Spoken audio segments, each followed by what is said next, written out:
I was born, created to be a South African road icon.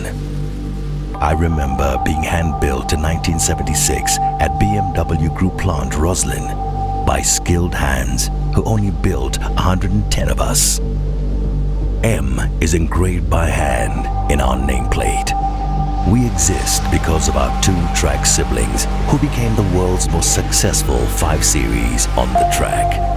Those were the early steps of BMW motorsport. Over the years, only a few of us survived. I am one of them, number 100.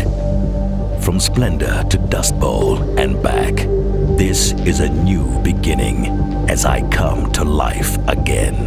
I am number 100. I am back.